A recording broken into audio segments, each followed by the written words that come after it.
President Tinubu's recent outbursts are not just revealing, they are deeply troubling for anyone who still believes in democratic norms and constitutional order. First, it is astonishing that a sitting president would openly boast about destabilizing opposition parties. Democracy thrives on a vibrant, credible opposition, not on calculated efforts to scatter dissenting voices. What is being paraded as political strategy is, in reality, an assault on pluralism and a dangerous slide toward authoritarianism.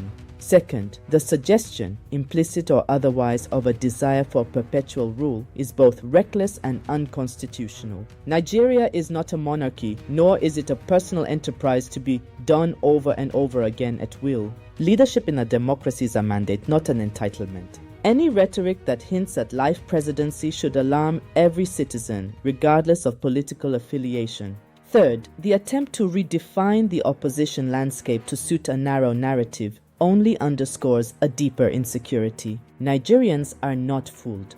Opposition is not a label conferred by the ruling party. It is a collective expression of dissent, resistance, and alternative vision by the people.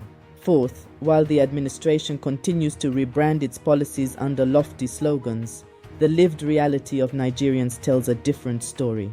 One of economic strain, institutional pressure, and growing disillusionment. Governance is not about rhetoric, it is about results. And on that score, the jury is still very much out. So now we know: renewed hope, scatter the opposition, political strategy, destabilize dissent, leadership, do it over and over again.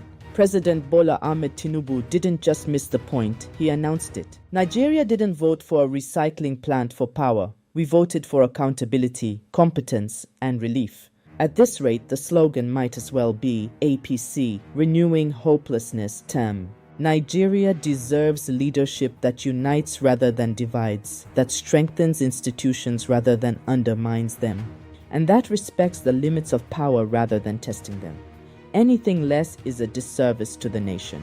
The sweet melody here is that on the 14th of April 2026, Nigerians nailed the coffin of the Tinubu administration. Funeral arrangements are in top gear and will be concluded in 2027. Then, Nigeria and Nigerians will be free from this high-level insanity of a sick man who refuses to take medicine. One-term president, OTP.